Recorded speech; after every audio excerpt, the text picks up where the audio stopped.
E os líderes partidários vão trabalhar em busca de um acordo que permita a apreciação da reforma política nesta semana. O presidente da Câmara, Marco Maia, já sinalizou, como você ouviu aí na matéria da Paula Bittar, que o tema terá prioridade na pauta de votação do plenário. O parecer do relator da reforma política, deputado Henrique Fontana, do PT Gaúcho, foi apresentado na comissão especial que analisa o tema no final do início do ano.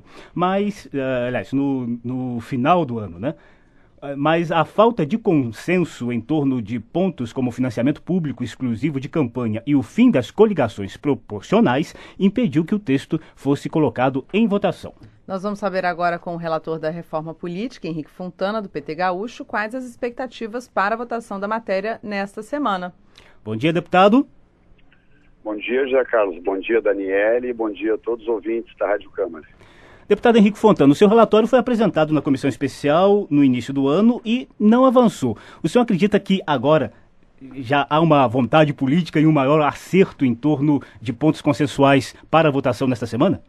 A minha avaliação é que a cada mês que passa, cresce a compreensão na sociedade, no parlamento, da necessidade de uma reforma política. Nós temos um sistema político hoje que apresenta todos os sinais de exaustão e de inadequação em diversos dos seus pontos. Evidente que nós temos muitas coisas boas dentro do nosso sistema político, mas, por exemplo, este tema central, que é o fato de que temos hoje uma democracia que é cada vez mais cara, portanto inadequada, porque ela afasta muitas pessoas da possibilidade de participar, concorrer, muitas vocações políticas de enorme qualidade e potencial ficam pelo caminho por conta de um sistema de campanhas caríssimas.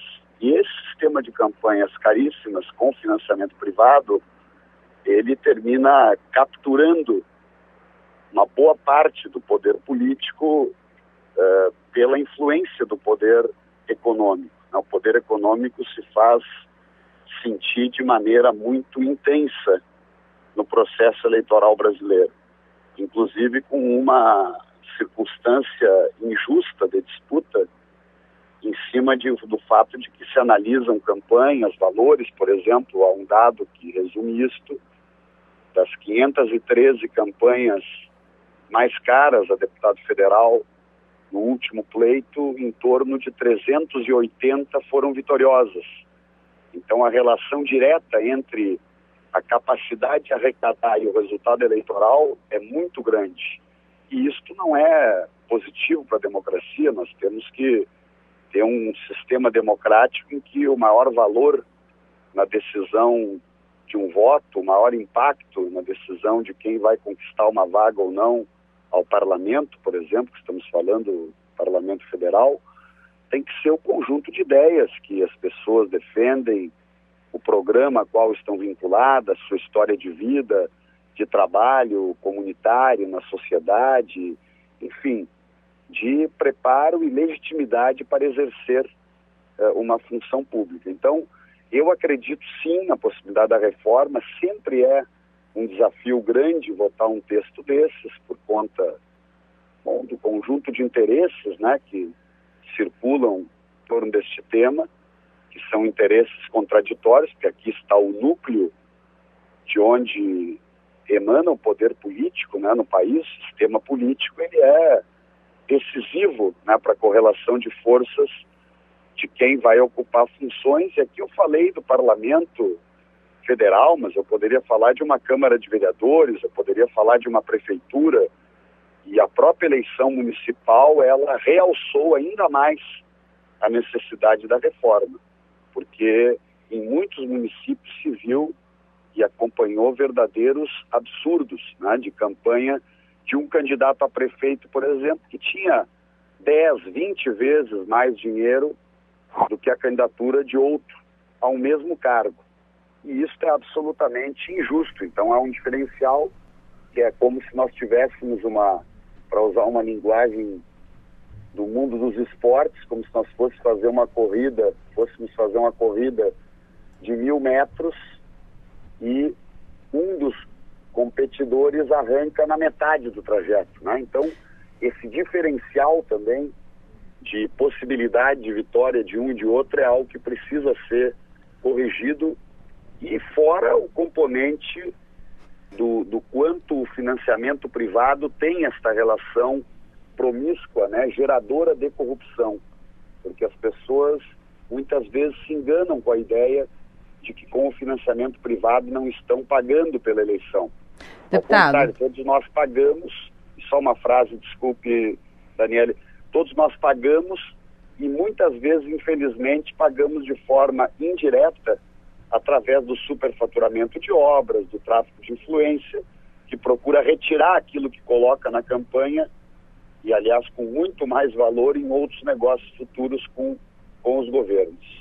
Deputado Henrique Fontana, o senhor citou aí, né, explicou bastante o financiamento de campanha, que é um dos pontos que mais gera polêmica, mas gostaria que o senhor falasse, a pretensão era de uma ampla reforma política, mas existem vários pontos, né, que causam resistências, como o financiamento. Eu gostaria que o senhor citasse outros pontos que o senhor acha que ainda podem enfrentar uma certa resistência e que isso pode atrapalhar o andamento da proposta. Pois não, Daniel. Na realidade, eu prefiro citar, assim, para o nosso ouvinte da Rádio Câmara, aqueles pontos que nos parecem os possíveis de construir uma maioria sólida que permita a votação deste tema tão importante. E além do financiamento público exclusivo, eu realçaria 3 pontos.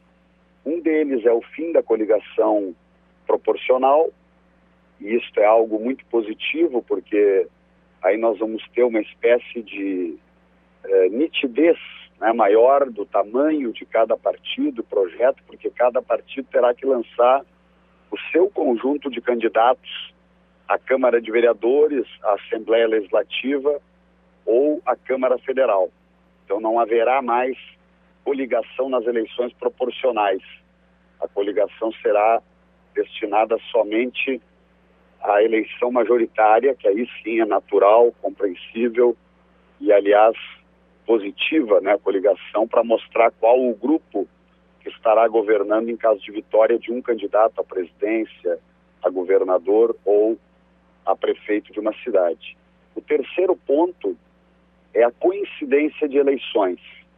Há um sentimento muito grande dentro do parlamento e se sente na sociedade também, que entende que, passados esses anos todos, né, em que o país tem eleições a cada 2 anos, já é possível caminharmos para um processo de coincidência de eleições, e aí a ideia é alterar a eleição dos próximos prefeitos, os próximos que se elegerão em 2016, e passarão a ter, se for aprovada esta mudança, um mandato de 6 anos, e com isso, em 2022, nós chegaremos a uma eleição totalmente coincidente, onde o cidadão vai escolher desde o prefeito, o vereador, até o presidente da República na mesma eleição.